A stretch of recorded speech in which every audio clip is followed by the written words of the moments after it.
ये बात हृदय से निकलने मत दीजिएगा पूरे चरित्र सुनते समय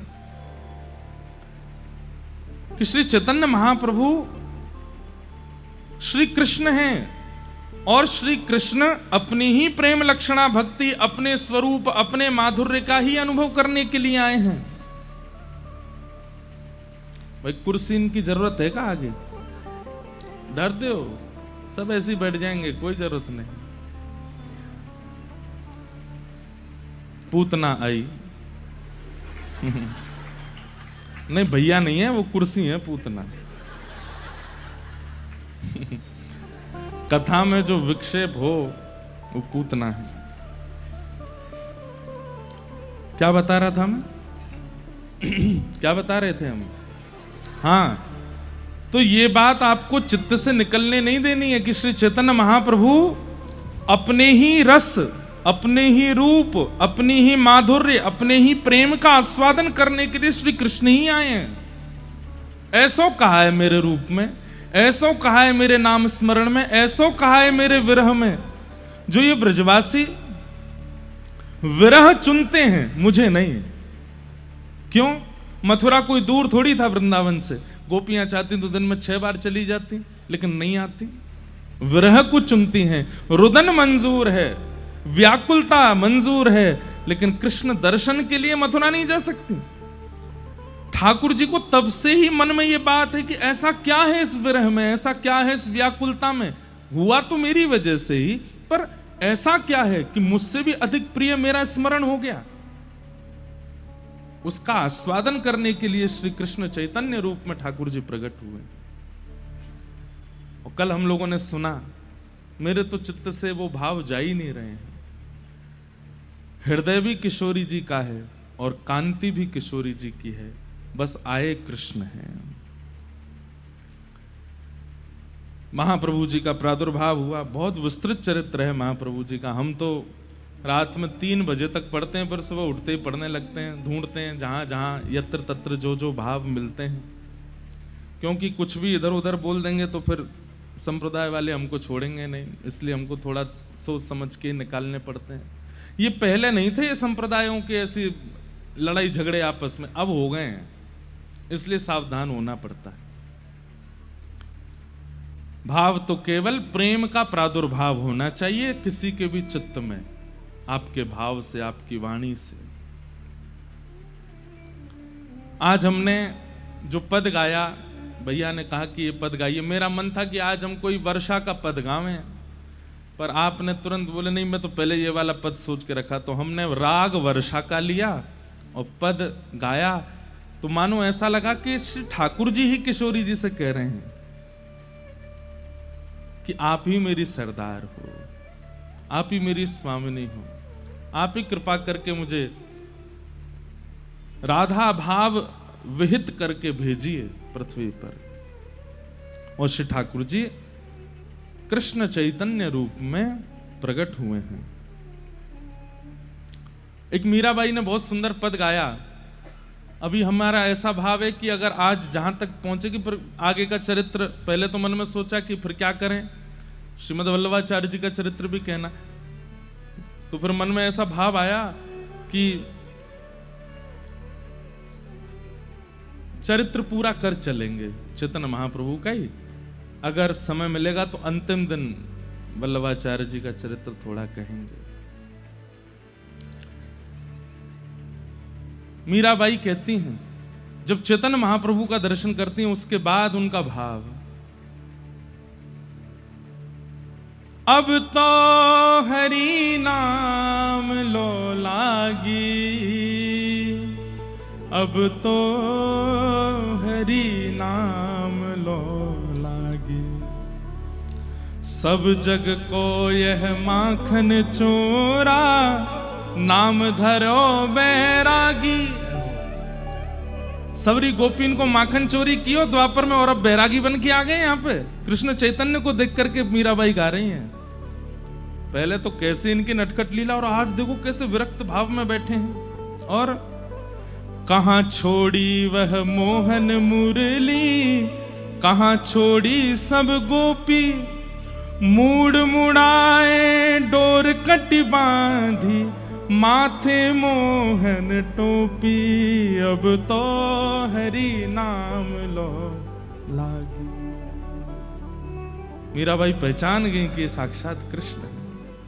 लीला देखो इनकी, कहां इतने नटखट, और अब देखो कैसे विरक्त बहन के घूम रहे हैं।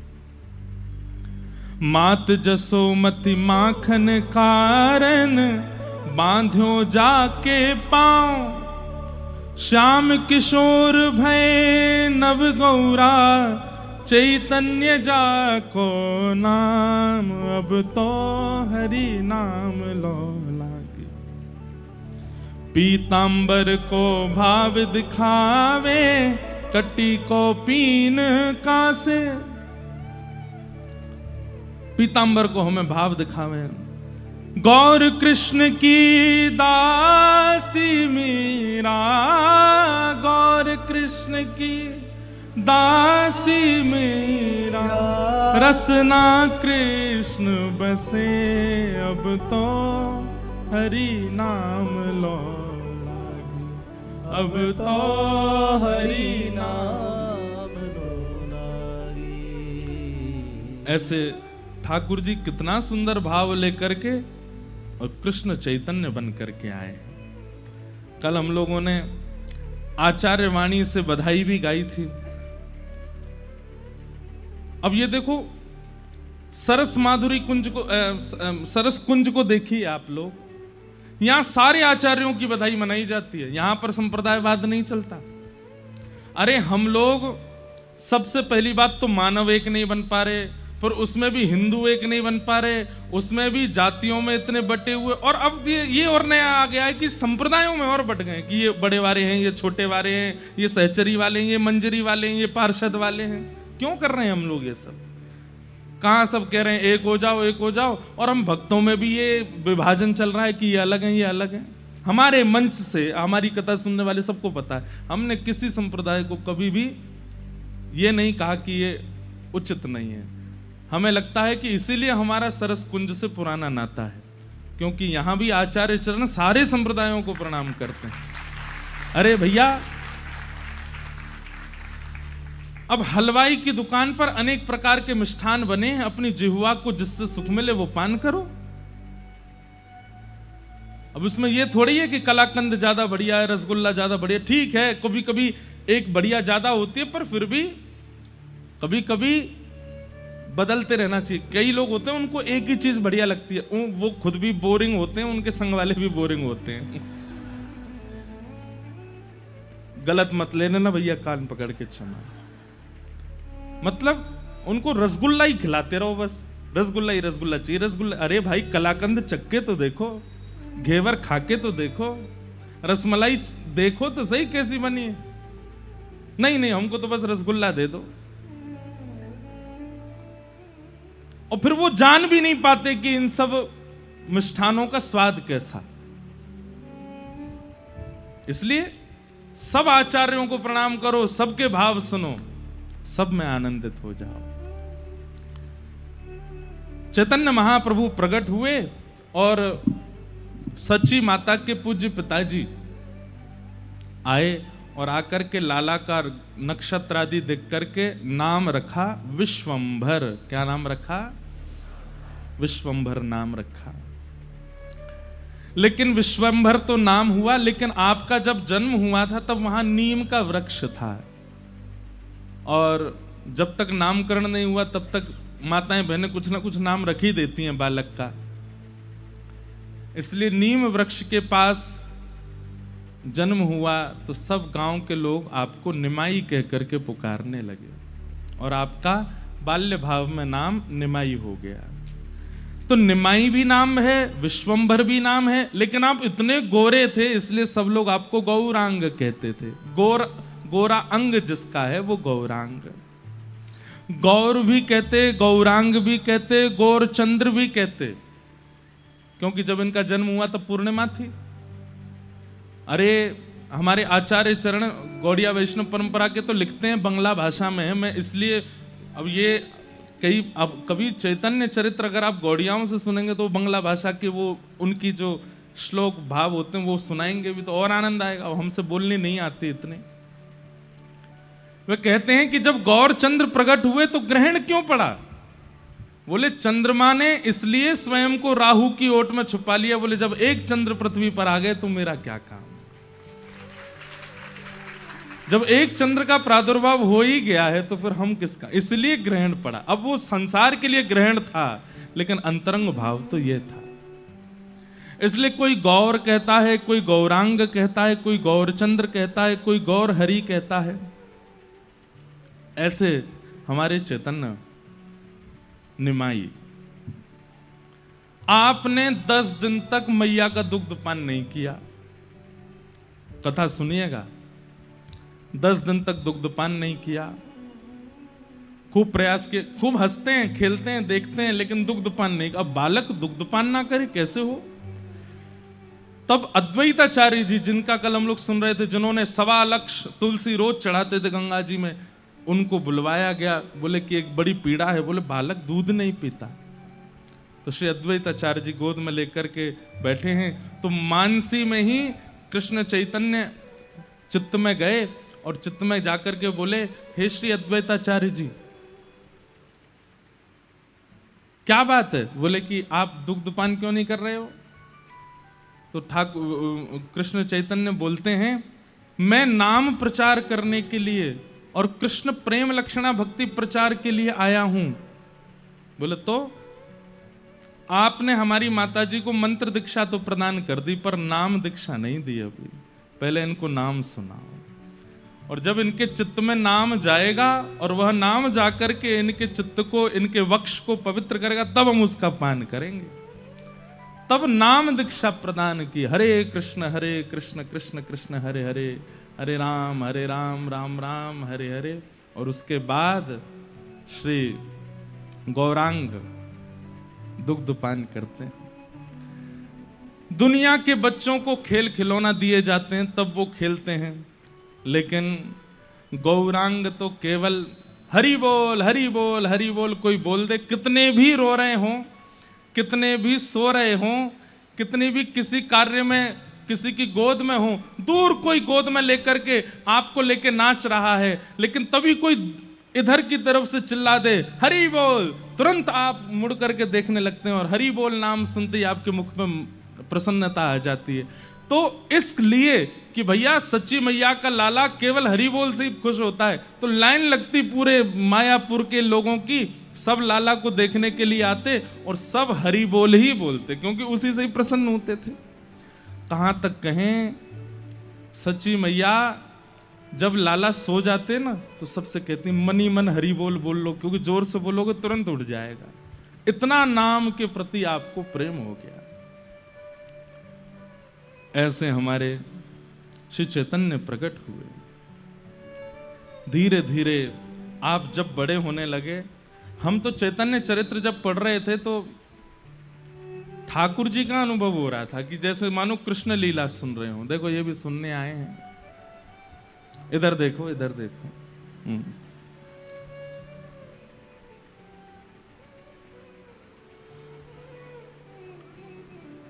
वो सुनने आए हैं, हमें देखते रहो आप बस चुपचाप। इधर देखो, यहां देखो। हाँ, तो श्री कृष्ण चैतन्य निमाई लाला धीरे धीरे बड़े होने लगे, और जैसे ही आप थोड़े बड़े हुए, करताल बजाना सबसे पहले सीखा। जैसे हमारे श्री ठाकुर जी ने प्रकट होने के बाद सबसे पहला शब्द अपने मुख से क्या बोला?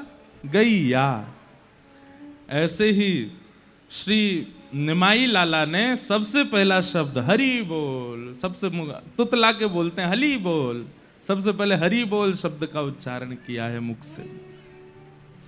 और महाराज जी कम ऊधमी नहीं है, ठाकुर जी से दुगने ही ऊधमी है। ठाकुर जी तो आए हैं। श्री राधा भाव तो बाद में प्रकट होगा, पहले कृष्ण भाव को तो प्रकट कर लें। इतना ऊधम मचाया है श्री निमाई लाला ने, हम तो पढ़ के इतने आनंदित हुए, देख करके इतना सुख मिला।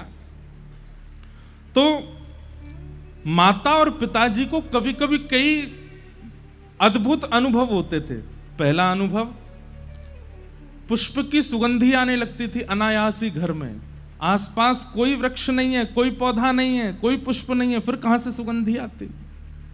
कभी चंदन की सुगंधी आने लगती, कभी कभी ऐसा लगता कि कोई वीणा बजा रहा है, कोई वंशी बजा रहा है, कोई मधुर तान छेड़ रहा है, कोई अलाप लगा के गा रहा है। ऐसी सुंदर ध्वनि आती, आप दोनों जाकर के बाहर देखते तो कोई नहीं दिखाई देता।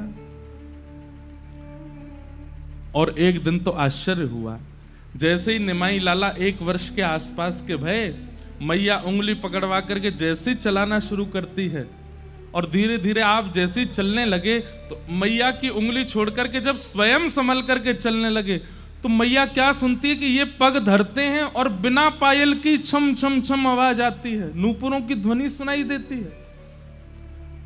और जैसे ही इनको उठा लेती हैं तो वो ध्वनि बंद हो जाती है, फिर छोड़ती हैं तो फिर ध्वनि नहीं आती। ये सारे अनुभव सच्ची मैया को हो रहे हैं। बिना पायल के ध्वनि आना, बिना वृक्षों के, बिना चंदन के, बिना पुष्पों के सुगंधी आना, बिना वाद्यों के ध्वनि सुनाई देना। रूप, रस, स्पर्श, गंध और शब्द, ये 5 इंद्रियों को सबसे पहले अनुभव होता है ठाकुर जी का। बहुत ध्यान से सुनिएगा। सबसे पहला अनुभव किसका होगा? अगर ठाकुर जी आपके समीप आएगा तो सबसे पहले किसको पता चलेगा? बताओ, किसको पता चलेगा? नासिका। सबसे पहले सुगंधी आवेगी। और दूसरा अनुभव किसको होगा? त्वचा। जैसे कई बार अनुकूल हवा नहीं होती, लेकिन जैसे ही ठाकुर जी आसपास होंगे ना तो वायु में कुछ ऐसा आकर्षण होगा कि बस आपको खड़े रहने में सुख मिलेगा। अरे कहां तक कहें, जिस समय ठाकुर जी आसपास होंगे और उस समय की वायु अगर आपका स्पर्श कर रही होगी, कोई व्यक्ति आपको मार भी रहा होगा तो आपको पीड़ा नहीं होगी, क्योंकि वायु ही इतना सुख दे रही होगी। दूसरा अनुभव त्वचा को होगा। तीसरा अनुभव कानों को होगा। कोई सामने वाला तीव्र वेग से भी बोल रहा होगा ना, अभद्र, आपको यही लगेगा कि ये तो वायलेंस ही बजा रहा है, मोते हैं कैसे जाके सितार से निकल रहे। आहा, कभी संतों को देखा हमारे ब्रज में, ऐसे कैसे अद्भुत संत हैं, कई लोग उनके साथ कितना बुरा व्यवहार कर देते हैं, लेकिन फिर भी वो भैया ठीक है कोई बात नहीं, अरे आपको इसमें दोष नहीं दिखा, अरे कोई बात नहीं, जग को जीव है। कितना भी बुरा बोल दो उनसे, उनको बुरा ही नहीं लगता। क्यों नहीं लगता? ठाकुर जी के उपस्थिति का ये प्रमाण है कि शब्द बड़े ही कर्कश हैं लेकिन आपको मधुर ही लगते हैं और आपके चित्त को उससे वेदना नहीं होती। रूप, सुगंधी, स्पर्श, शब्द, और फिर चौथा अनुभव होगा नेत्रों को, दर्शन। फिर जो दिखेगा, जित देखूं उतित श्याममयी है, सब अच्छे अच्छे ही लगेंगे, चाहे कितनों घोर नास्तिक आ जाए वहां में वो गुण दिखेगा। और फिर अंतिम रस जो है ये देने में ठाकुर जी विलंब कराते हैं, और ये रस क्या है? अधरामृत। ये इतनी तीव्रता से नहीं मिलता, इसके लिए थोड़ा प्रतीक्षा करनी पड़ती है, तब ठाकुर जी ये रस देते हैं। सच्ची माता को और श्री जगन्नाथ मिश्र जी को सारे अनुभव हो रहे हैं, सब में गुण दिख रहे हैं, सब जगह ध्वनि सुनाई दे रही है, सब जगह सुगंधी आ रही है, और सब जगह त्वचा को अद्भुत अनुभव हो रहा है, क्योंकि लाला के आने से ये सब अनुकूल हो गया है। एक दिन आप आंगन में बैठे थे, तभी एक सर्प आया, और गांव का वो सर्प भीतर आकर के जैसे ही बैठा, मैया अपने काम में लगी थी, पिताजी कहीं बाहर गए थे, सर्प आया, आगे आकर के फन फैला करके बैठा। थोड़ी देर तो निमाई लाला उसको देखने लगे, थोड़ी देर उसको ऐसे पकड़े, वो फिर फन मारे, कभी इधर हो कभी इधर हो। इतने में ही आपको भावावेश आ गया, बोले अच्छा हे शेषनाग हमसे भाग रहे हो, चलो कुंडली मारो। सर्प ने तुरंत कुंडली मारी और निमाई लाला उस पर ऐसे जाकर के लेट गए। तुरंत भावावेश आ गया कि हम तो ठाकुर जी हैं, ये तो हमारी शयन सैया है, और ऐसे लेटे ही नहीं है, उस पर सो गए। बहुत दिनों बाद हमारो बिस्तर मिलो है, सो जाए नहीं। जैसे कोई लोग बहुत बात घूमते रहते हैं ना, नए नए बेड मिलते हैं तो नींद नहीं आती, अपने घर की याद करते हैं हमारे घर का बिस्तर कब मिलेगा। तो आज मानो ठाकुर जी को सर्प मिले तो ठाकुर जी बोले आजा भैया कुंडली मार ले, तो जैसे लेटे बोले हाँ ये हमारा बिस्तर है, उस पर चैन से प्रेम से सो गए। इतनी में सची मैया आई। सची मैया को जैसे सर्प ने देखा, मैया ने यह दृश्य देखा, उनके हाथ से तो थाल छूट गया। थाल की जोर की आवाज हुई, सर्प तो वहां से भागा। लेकिन निमाई लाला प्रेम से मैया आकर के देखे कहीं दस्त तो नहीं गया, कोई पीड़ा तो नहीं, पर वो तो बिल्कुल आनंद में है।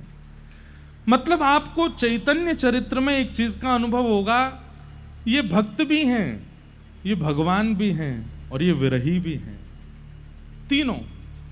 लेकिन भगवद आवेश ज्यादा नहीं होगा। मतलब ये क्योंकि ठाकुर जी हैं ना, तो कभी कभी उनको याद आ जाता है कि मैं भगवान हूं।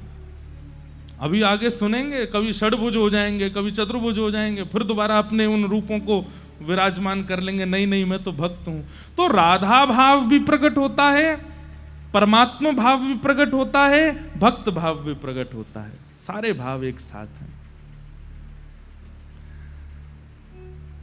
जैसे ही आप थोड़े से बड़े हुए, आपके ऊधम शुरू हो गए। और क्या ऊधम मताचे हैं। तीर्थयात्री आते हैं, गंगा के तट पर आकर के सब अपनी भोग सामग्री सजाते हैं और भाव रखते हैं कि हे ठाकुर जी आप यहीं से भोग लगा लो। जैसे ही वो नेत्र बंद करके बैठते हैं, इतने में निमाई लाला दौड़ करके जाते हैं और उनके सामने बैठ के उनका ही भोग खाने लग जाते हैं। जैसे ही नेत्र खोलते हैं, लाल इनको देख करके पीछे भागते हैं, अरे तू कौन का बालक है, तुम क्यों खा गए? तुमने बुलाया इसलिए खाने आया। बोले हमने थोड़ी बुलाया था, हम तो भगवान को बुला रहे थे। अब ये तो चरित्र में नहीं लिखा, लेकिन मुझे ऐसा लगा कि श्री कृष्ण चैतन्य जी बोल गए होंगे, हम ही तो जय जय हैं, हम तो आमेंगे, जय जय हम ही तो हैं। तो कभी तीर्थयात्री आ जाते हैं, सच्ची मैया से आकर के शिकायत करते हैं, बोले मैया ये अपने लाला को संभालो। गंगा घाट पे पंडा पुरोहित आ जाते हैं, बोले तीर्थयात्रियों का प्रसाद खा जाता है, किसी के चना खा गए, किसी के चनौरी खा गए, किसी के पेड़ा खा गए।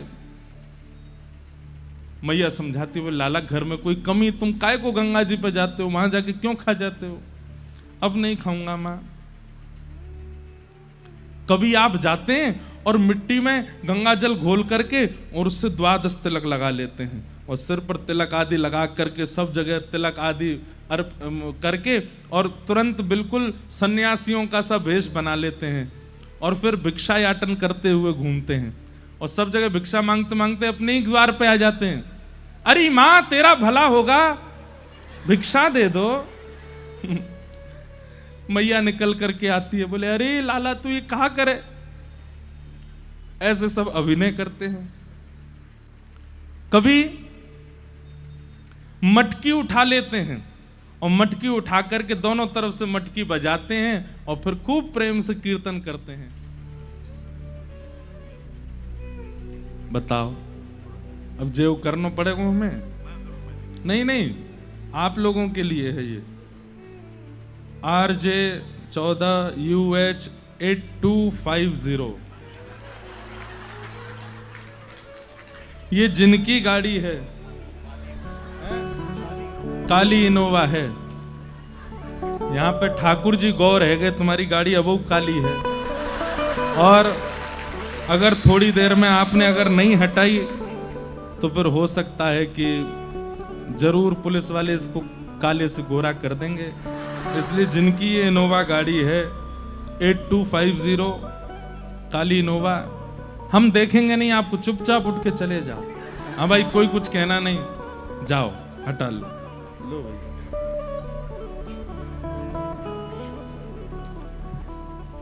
तो ऐसे निमाई लाला की गौर हरि की लीलाएं चल रही हैं। आपके बड़े भाई का नाम विश्वरूप जी, कल हम लोग सुन रहे थे, ये श्री बलराम जी के अवतार हैं और ये बाद में सन्यास लेकर के जब जाएंगे तब यही श्री नित्यानंद महाप्रभु से मिलकर के उनमें ये दोनों एक ही हो जाते हैं। फिर श्री नित्यानंद महाप्रभु के रूप में श्री बलराम जी ठाकुर जी के साथ रहते हैं। तो आपके बड़े भाई विश्वरूप जी ये अद्वैताचार्य जी की पाठशाला में पढ़ते थे। गौर हरि अब थोड़े से बड़े हो गए तो मां इनको भेजती थी, जाओ पाठशाला से बड़े भैया को बुला लाओ। तो ये अद्वैताचार्य प्रभु के यहाँ जाते थे, वही प्रभु जो इनको बुलाने के लिए इतनी प्रार्थना किए। अब ये जैसे ही द्वार पर जाते, छोटे से इनको देख करके श्री अद्वैत प्रभु के तो नेत्रों से आंसू आ जाते, हाथ पैरों में कंपन होने लग जाता कि मेरे प्रभु आए हैं। लेकिन ये आकर के प्रणाम नहीं करते थे अद्वैताचार्य जी को। जो गुरु जी हैं सब प्रणाम कर रहे, तो फिर इनको विश्वरूप भैया कहते, बोले प्रणाम करो गुरु जी हैं। तो जैसे ही प्रणाम करने के लिए, बाकी सब बालकों का प्रणाम अद्वैत प्रभु स्वीकार करते, लेकिन जैसे ही ये प्रणाम करते तो श्री अद्वैत प्रभु उठा लेते, नहीं नहीं आप तो खड़े ही रहो सामने। बोले हम पहले ही नहीं कर रहे थे, भैया करवा रहे हैं। ऐसी इतने इतने उधम किए हैं श्री गौरांग प्रभु ने, खूब आनंद। तब बोले माँ बुला रही हैं आपको, जल्दी चलो। विश्वरूप बोले अभी तो पाठशाला का समय पूरा नहीं हुआ, फिर क्यों बुला रही हैं? बोले चलो। घर जैसे ही गए तो वहां पे तो कई सारे लोग बैठे थे। विश्वरूप जी बोले माँ अभी पाठशाला पूरी नहीं हुई, आपने मुझे क्यों बुलाया? बोले अब तुम्हारी आयु हो गई है, अब तुम्हारे विवाह की चर्चा हम चला रहे हैं और तुम्हारा विवाह निश्चित करने का भाव है। विश्वरूप जी ने ये बात सुनी, आप माता पिता से बोले मुझे विवाह नहीं करना। अब ये सब ब्रह्म ज्ञान आदि लेकर के और ऐसे गुरु चरणों की आश्रित होकर के, मां ये नश्वर संसार में मुझे विवाह नहीं करना है। आप लोगों से मेरी प्रार्थना है, जिस कार्य को मैं कर ही नहीं सकता, जिसमें मेरा हृदय नहीं, उसमें जबरदस्ती करके मेरा और किसी अन्य का जीवन आप खराब मत कीजिए। माता पिता ने खूब समझाया, लेकिन आपने उनकी नहीं मानी। घर में तो बड़ा मातम जैसा होने लगा, मां रो रो के बेहाल हो गई। इसलिए पढ़ा लिखाया था कि तुम कल को सन्यास ले लो? बोले मां पढ़ाई लिखाई से सन्यास का भाव नहीं, जगत की वास्तविकता पहचान हो गई है, इसलिए सन्यास की इच्छा है। और श्री विश्वरूप जी सन्यास लेकर के घर से चले गए, विवाह नहीं किया। अब यहां विश्वरूप जी का तो जाना हुआ, घर में मां इतना रोती है, पिताजी इतने परेशान रहते हैं। तब गौरांग जाते हैं और जाकर के मैया की गोद में कहते हैं मैया जितनी कामनाएं बड़े भैया से आपको थी वो सब मैं पूरी कर दूंगा, आप ऐसे रो मत, मैं हूं ना आपके पास, मैं आपकी सेवा करूंगा, मैं आपके पास रहूंगा। उनसे थोड़ी सांत्वना होती। अब गौर हरि जाने लगे पढ़ने के लिए विद्यालय। अब पढ़ाई से जो आने का समय, उसमें कभी एक आध घंटा ज्यादा लग जाता तो मैया को इतनी चिंता होती। मैया बोली बड़ा बेटा जैसे पढ़ लिख करके चला गया, कहीं ये छोटा वाला भी नहीं चला जाए। उन्होंने एक दिन जगन्नाथ मिश्र जी से बात की, बोले कि इसका विद्यालय भी बंद करा दो, ये भी चला जाएगा नहीं तो हमको छोड़ छाड़ के। और श्री गौर हरि जी का विद्यालय वहीं रुकवा दिया। उन्होंने पूछा आप मुझे विद्यालय क्यों नहीं जाने देते? बोले नहीं बस हो गई पढ़ाई, जितना तुमको जरूरत थी उतना तुम पढ़ लिए, इससे ज्यादा की आवश्यकता नहीं है। खूब कहा माता पिता को, खूब समझाया कि आप मुझे जाने दीजिए विद्यालय पढ़ने के लिए, लेकिन माता पिता नहीं माने। तो भैया हैं तो आचार्य चरण ना, कई बार बातों से नहीं समझाते तो करके समझा देते हैं। इतने में आपने क्या किया, ध्यान से सुनना। अपने एक सखा को बुलाया और सखा के कंधा पे हाथ धरा और बोले मैं अब अंधे का अभिनय करूंगा, तुम मेरे को मार्ग दिखाओ। और उसके कंधे पे हाथ धर के बोले अब तुम चलो। बोले जाना कहाँ है? बोले घर घर चलेंगे, भीख मांगेंगे। अपने सखा के कंधा पे हाथ धर के हर घर के बाहर, मैया तेरा भला होगा, कुछ भिक्षा दे दो मैया। तो आकर के वो जैसी मैया देती, स्वयं गौर हरि तो अंधे का अभिनय करते हैं और अपने सखा, मैया मैं अंधा हूं, मुझ पर कृपा करके आपने दी, पर मेरी नेत्र तो इसके पास, इसको भी कुछ दे दो, उसको भी प्रदान करो। ऐसे पूरे गांव में सब जगह जाकर के भिक्षा मांगे और भिक्षा मांगते मांगते अपने ही घर पहुंच गए। अरे भगवान के नाम पे दे दो, दो बेचारे गरीब ब्राह्मण आपके द्वार पर आए हैं, कुछ लेकर के आओ। सच्ची मैया ने जैसी आवाज सुनी तुरंत जगन्नाथ जी के पास गई, बोले कुछ दीजिए, भिक्षुक आए हैं द्वार पे, कुछ दे दें, ब्राह्मण हैं बेचारे। आप खूब सारा कुछ अन्न सामग्री आदि लेकर के बाहर आकर के देखा तो वो तो गौर हरि निमाई लाला है। आंख बंद करके वो कह रहे मैया भगवान के नाम पे दे दो, कुछ तो दो मैया। मैया ने आकर हे निमाई क्या करते हो ये, और ये क्या कर रहे हो, कौन सा अभिनय कर रहे हो? मैया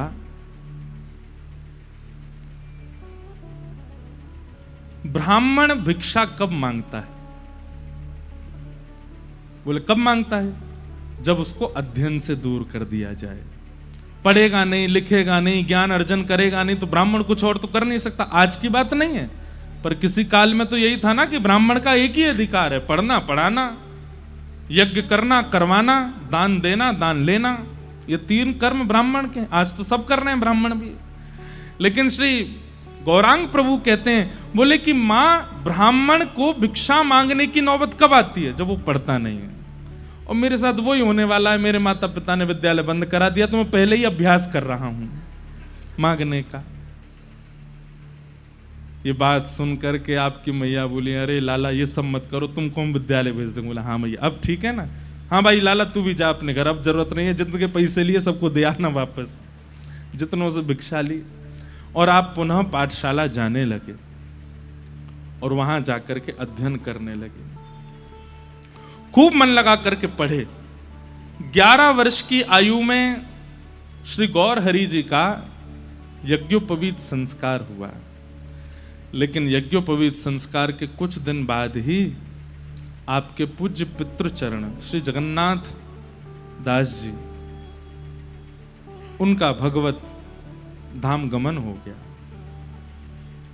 अब मैया इतनी व्याकुल हो गई, अब अपनी मां को संभालते हैं, उनके रुदन को शांत करने का प्रयास करते हैं। मां से कहते हैं मां मैं हूं ना अभी आपके पास, आप ऐसे मत होइए। अपनी मां को खूब संभाला।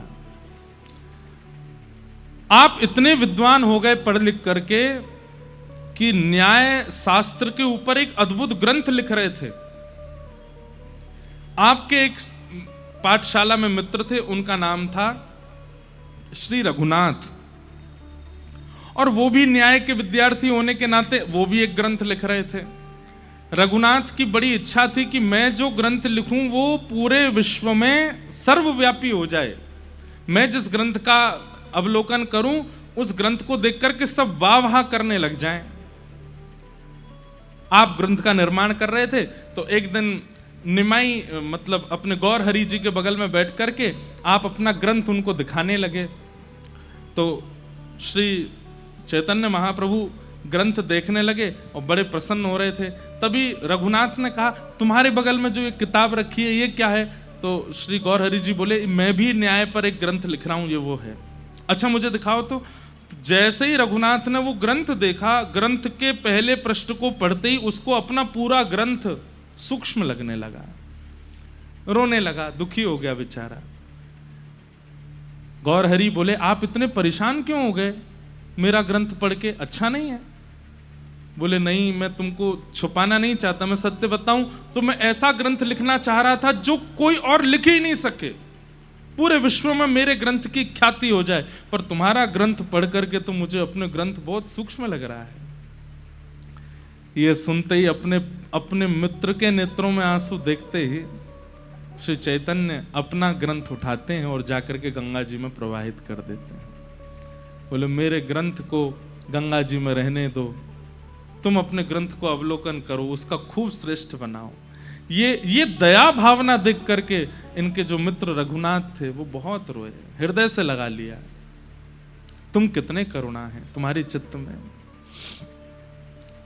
ऐसे आपकी सुंदर भावना रहती थी। अब धीरे धीरे पठन पाठन तो पूरा हो गया, आप पाठशाला में पढ़ाने लगे। और ये तो होता ही है कि बालक जैसे अध्ययन से निवृत्त होता है, माता पिता फिर बस उसको दूसरी चीज में डालना चाहते हैं, इसका ब्याह करो। निमाई लाला का अध्ययन पूर्ण हो गया, उसी पाठशाला में आप पढ़ाने लगे बालकों को। माँ ने सोचा कि अब ये भी चला जाता है, पिताजी हैं नहीं है, बड़े भाई घर छोड़ के चले गए, मैं अकेली रहती हूं, अब इसका ब्याह करा देते हैं। तभी एक वल्लभ नाम के बड़े कुलीन विप्र रहते थे, उनकी पुत्री थी जिनका नाम श्री लक्ष्मी था। एक बड़ी सुंदर कथा आती है कि जब ये बचपन में बहुत ऊधम मचाते थे गौर हरि, तो गंगा घाट पर आकर के पूजा करने वाले लोगों के आगे जब वो आंख बंद करके बैठे होते तो ये आके सामने बैठ जाते थे ऐसे, और जब नेत्र खोलते थे तो वो सब कहते अरे ये क्या कर रहे हो, बोले मैं ही जय जय हूं। तो जब लक्ष्मी, यही लक्ष्मी जिनसे इनका ब्याह हुआ, ये लक्ष्मी एक दिन आई वहां पे कोई पूजा करने के लिए, तो इतने में ये सामने आकर के बैठ गए आशीर्वाद देने के लिए। तो जैसे ही लक्ष्मी के नेत्र खुले तो बाकी सब तो आश्चर्य करते थे तुम कौन हो, पर उसने नहीं कहा। उसने जितनी वो नैवेद्य लाई थी सब इनको अर्पित कर दिए, माला भी पहनाई, चरणों में पुष्प भी चढ़ाए, आरती भी करी। तो गौर हरि बोले तुमको आश्चर्य नहीं होता? बोले किस बात का? बोले सब मुझसे पूछते हैं कि तुम कौन, तुम हमारे भगवान के स्थान पे क्यों बैठे हो, तुमने नहीं पूछा। बोले भगवान के स्थान पे भगवान ही तो बैठते हैं, आप भगवान ही हो, इसलिए मैंने नहीं पूछा। तो ये इतने प्रसन्न हो गए, इन्होंने छोटे से हैं अभी, सिर पे हाथ धर के कहा भगवान जैसे स्वरूप वाले एक महापुरुष से तुम्हारा ब्याह होगा, मेरा आशीर्वाद है।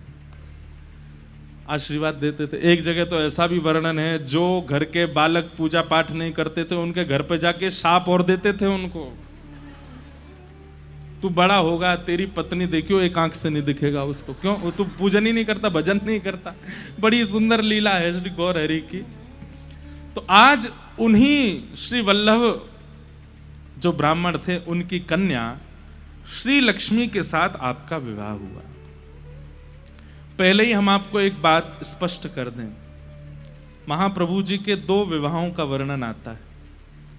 एक तो श्री लक्ष्मी जी के साथ आपका विवाह हुआ, दूसरा श्री विष्णु प्रिया जी के साथ आपका विवाह हुआ। महाराज जी कितनी सुंदर विवेचना है। ठाकुर जी की 2 पत्नी हैं, श्रीदेवी और भूदेवी। श्रीदेवी यानी कि लक्ष्मी और भूदेवी यानी पृथ्वी। तो पहले विवाह चैतन्य महाप्रभु का श्रीदेवी के साथ में हुआ, यानी कि लक्ष्मी के साथ में हुआ। फिर आगे आप लोग कथा सुनेंगे कि कुछ समय बाद उनका परम पद हो गया, इनकी पत्नी कुछ ही दिनों बाद उनका भगवत धाम गमन हो गया। और फिर इनके माता के कहने पर इन्होंने दूसरा विवाह किया, और दूसरा विवाह जिनके साथ किया वो थी विष्णु प्रिया जी। तो विष्णु प्रिया कौन है? भूदेवी।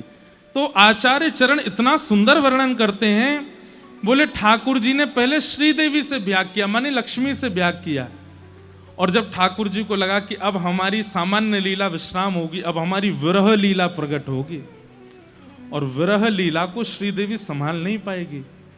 विरह को वो ही संभाल सकता है जिसने पूर्व में संभाला होगा। श्री राधा रानी को, यशोदा जी को, व्रज की गोपियों को इस भूमि ने ही संभाला था। इसलिए अब विरह लीला में प्रवेश करने से पहले हमको विरही को साथ ही रहना पड़ेगा।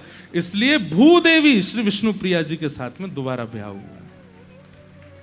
महाराज त्याग, तपस्या और पातिव्रत भक्ति किसको कहते हैं? विष्णु प्रिया जी का चरित्र देखिएगा। अब मुझे अभी वो भाव अभी शुरू करना नहीं है, जब आएगा तभी करूंगा। अद्भुत है। तो आपका विवाह लक्ष्मी जी के साथ में हुआ।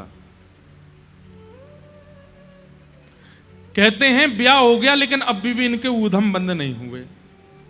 2 लोगों से इनकी इतनी ऊधम चलते थे पूरे मायापुर में। एक तो एक पान बनाने वाला था और एक केले के कुछ वस्तु बेचने वाला था। इन दोनों को ये छेड़ते ही रहते थे, इनका ऊधम चलता ही रहता था। यहां तक लिखा है, हमारी भक्तमाल जी में हम पढ़ रहे थे, तो भक्तमाल जी में तो श्री टीकाकार वर्णन करते हैं कि जिस मार्ग से ये आते थे, दूर से इनको देखते हुए लोग बाग मार्ग बदल के चले जाते थे। क्यों? बोले बगल से निकलेंगे, कुछ ना कुछ करते हुए जाएंगे, सीधे नहीं जा सकते हैं। किसी का हाथ पकड़ लेंगे, किसी का कुर्ता फाड़ देंगे, किसी का कुछ कर देंगे।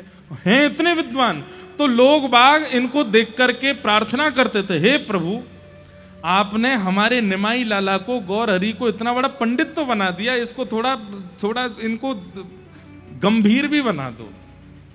तब अद्वैताचार्य जी कहते थे ऐसा मत कहो। बोले क्यों?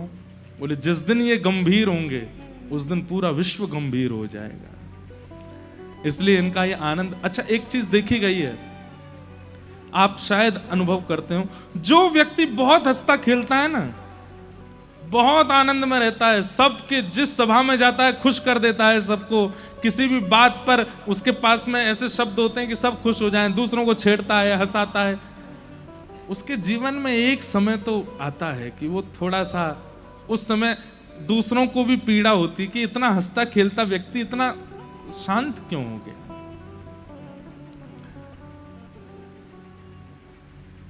गौर हरि का स्वरूप ऐसा ही है।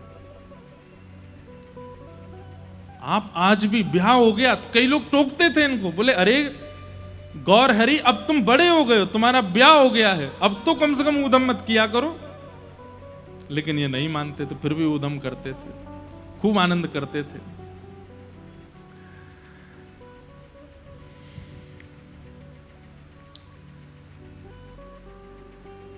कुछ समय विवाह को पूर्ण हो गए और आपकी पत्नी श्री लक्ष्मी देवी जी का परम पद हो गया।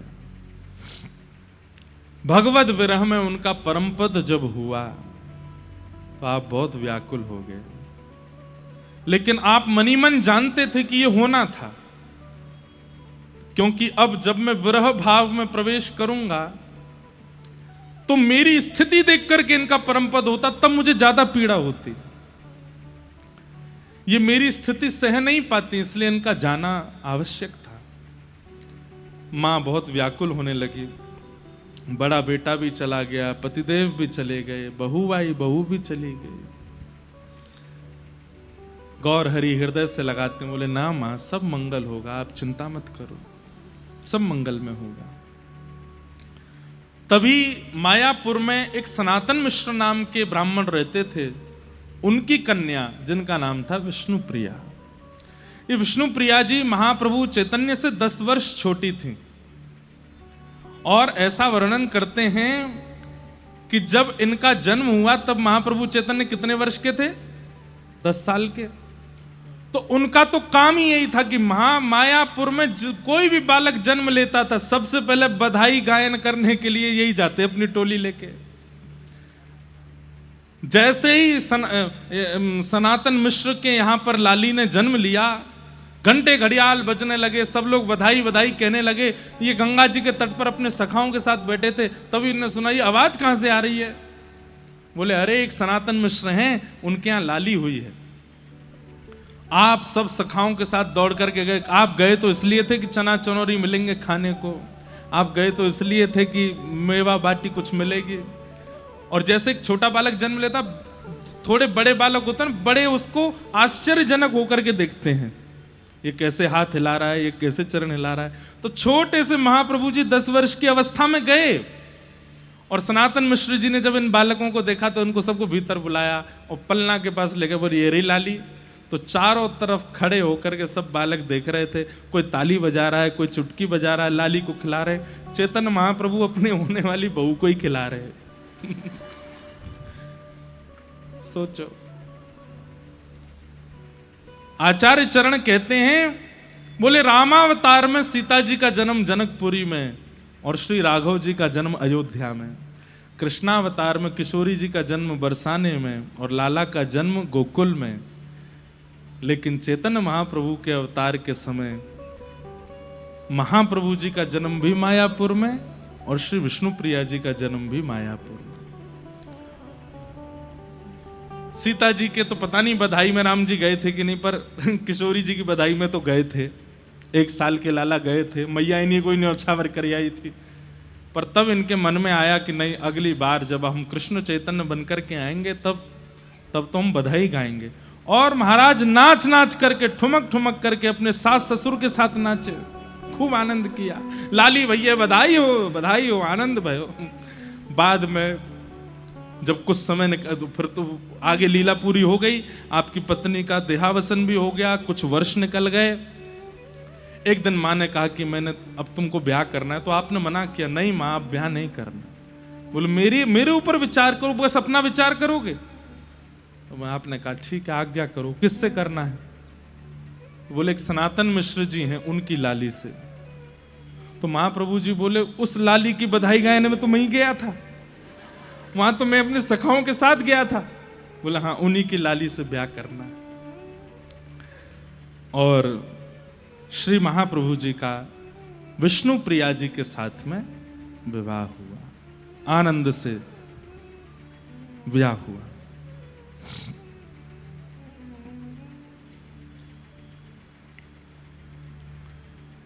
कुछ समय आप विवाह कार्यों में रहे, 3 महीने व्यतीत हो गए थे विवाह को, और तब आपके मन में आया कि मुझे पितृ कार्य पूर्णता के लिए अब गया जी जाना चाहिए। बहुत सावधानी से सुनिएगा। जैसे भगवान कृष्ण की लीला 3 भागों में बटी है, बाल लीला, फिर उसके बाद अपनी मथुरा लीला और फिर द्वारिका लीला, ऐसे ही श्री चैतन्य महाप्रभु की लीला भी 3 भागों में। तो अब बाल लीला और आनंद की लीला तो विश्राम हो रही है, अब यहां से विरह लीला प्रारंभ होगी। सर्वप्रथम आपको विरह आवेश कब हुआ? आपने अपनी माताजी से आज्ञा मांगी कि मां, मुझे पितृ कार्य करने के लिए, पिंडदान आदि करने के लिए अब गया जी जाना है, आप आज्ञा दें। आप पाठशाला में पढ़ाते थे और पाठशाला में जितने बालक थे वो बालक भी इनके साथ जाने को तैयार थे। तब मां ने कहा कि आप अकेले मत जाओ, हो तो बालक ही आप, और बड़े चंचल और हो, इतनी दूर जाओगे कैसे चलेगा? तो आप साथ में अपने मौसा जी को लेकर के जाओ, जो कि गुरु रूप भी थे, जिनका नाम था चंद्रशेखर जी। और आप अपने सब शिष्यों के साथ, चंद्रशेखर जी के साथ श्री गया जी की यात्रा पर निकले।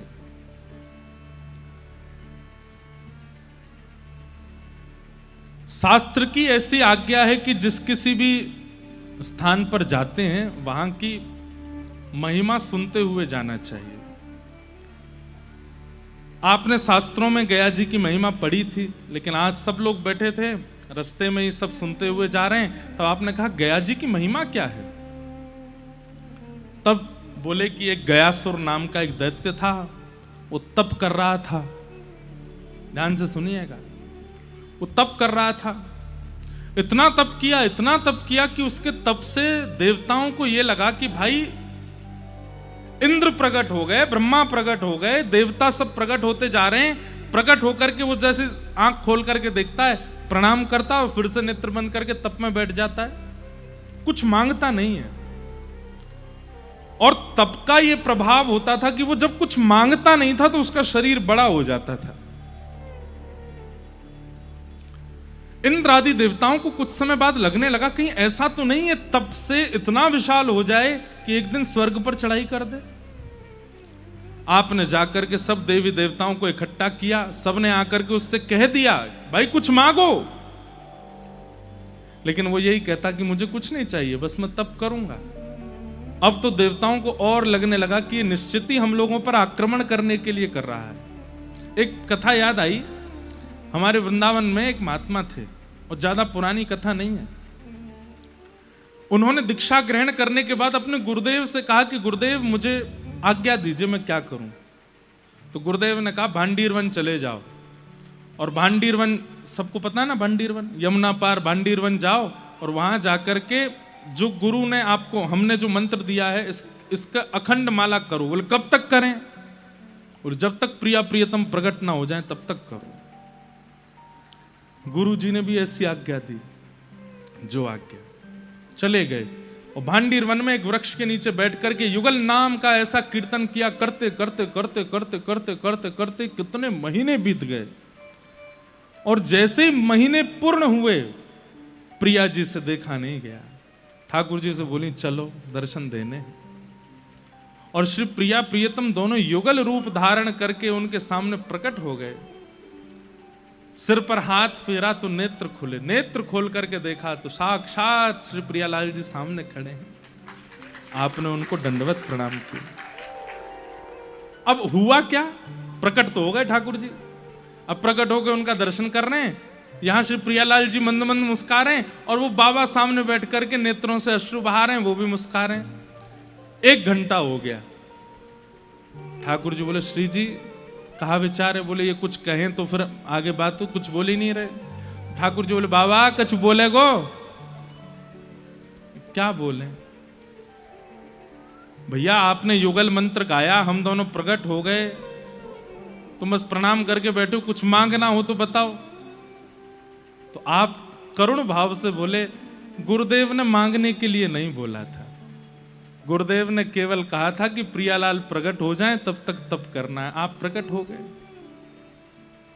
मांगने की आज्ञा गुरुदेव ने नहीं दी थी। ये भाव सुनते ही श्री जी के नेत्र सजल हो गए। कैसी निष्ठा अपने गुरु में। हमें पता चल जाए कि उस पेड़ में भगवान है तो महाराज पेड़ को घर ले जाने तक की नौबत ले आएंगे हम।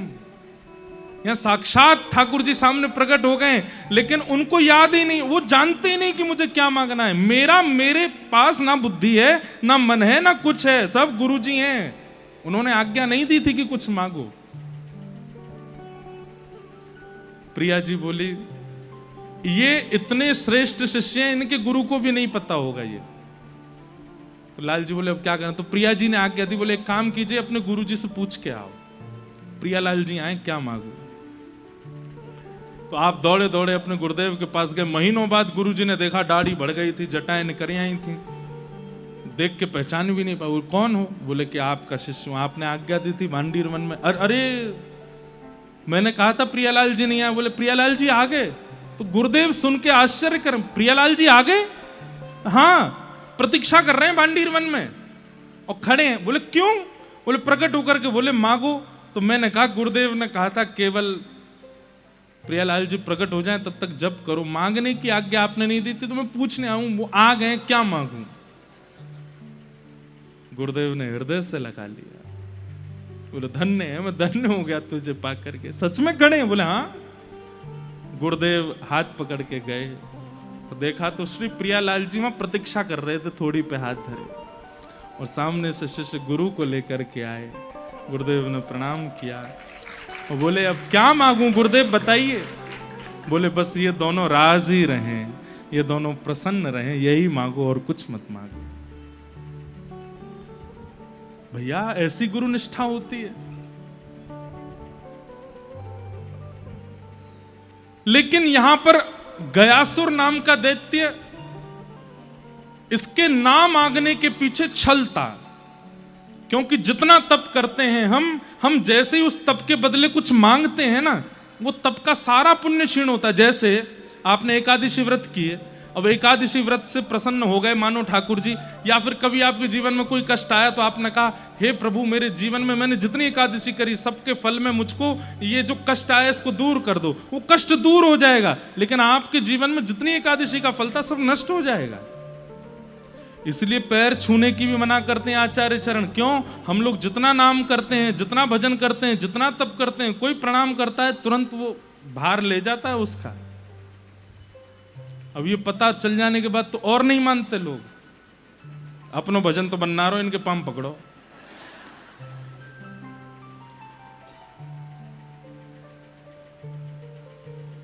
गयासुर ने भजन बंद नहीं किया, करता रहा। तब अंत में जाकर के ठाकुर जी को आना पड़ा और ठाकुर जी सब देवताओं ने कहा इसका शरीर बढ़ता जा रहा है, कुछ दिनों में ये स्वर्ग तक आ जाएगा और जब ये विशाल हो जाएगा फिर इससे कौन युद्ध करेगा? नाथ इसको रोकिए यहीं पर। अनेक प्रयास कर, ठाकुर जी ने कहा 33 कोटि देवता चढ़ जाओ इस पे, इसका शरीर अब नहीं बढ़ेगा। सब चढ़ गए, फिर भी उसका शरीर रुका नहीं। अंत तो गत्वा वही हुआ क्या? ठाकुर जी को अपना चरण उसके सिर पर रखना पड़ा और जैसे ही ठाकुर जी ने अपना चरण उसके सिर पर पधराया, तुरंत उसका शरीर वहीं रुक गया और फिर दोबारा छोटा होने लगा और होते होते वो पूरा फैल गया नीचे, मतलब बिल्कुल समाविष्ट हो गया। प्रकट होकर के उसने ठाकुर जी से कहा कि नाथ बस मैं यही चाह रहा था कि आप अपने चरण कमल प्रदान करें। भगवान बोले कुछ मांगो। बोले कुछ नहीं चाहिए। बोले आपके चरण कमल बड़े अद्भुत हैं लेकिन सबको प्राप्त नहीं होते, आप बस एक वरदान दे दीजिए। बोले क्या? जो कोई भी यहां आवे और आकर के अपने पितरों का पिंड दान करे या तर्पण करे तो श्री चरण आपके इस भूमि को प्राप्त हो गए हैं। यहां पर कहीं भी बैठ करके भी पितरों का स्मरण करके कुछ अर्पण कर दिया जाए तो उनको मुक्ति मिल जाए। ठाकुर जी बोले तथास्तु। ये कथा गया की सब सुन रहे थे, चैतन्य महाप्रभु भी भाव से बैठ करके सुन रहे थे। जैसे सुने कि इस भूमि को चरण मिले हैं तो सोचिएगा चैतन्य महाप्रभु क्या सोचने लगे। बोले कि गयासुर को कितने चरण चिन्ह मिले थे, तब आपके साथ में जो आचार्य चरण चल उनके एक ही बार चरण रखा था बस ठाकुर जी ने, तो आपके नेत्रों से अश्रु आने लगे। एक बार चरण पड़ने पर इस भूमि की ये महिमा हो गई। उस वृंदावन में तो ठाकुर जी नृत्य किए हैं, उस वृंदावन में तो ठाकुर जी कूदे हैं, उस वृंदावन में तो डोले हैं, गिरिराज जी पर चढ़े हैं, यमुना जी में गए हैं, कोने कोने में जाकर के अपने चरण चिन्ह अंकित किए हैं। वो वृंदावन कैसा होगा? जो पूरा वृंदावन कृष्ण चरणों से अंकित है, उस वृंदावन की स्थिति कैसी होगी?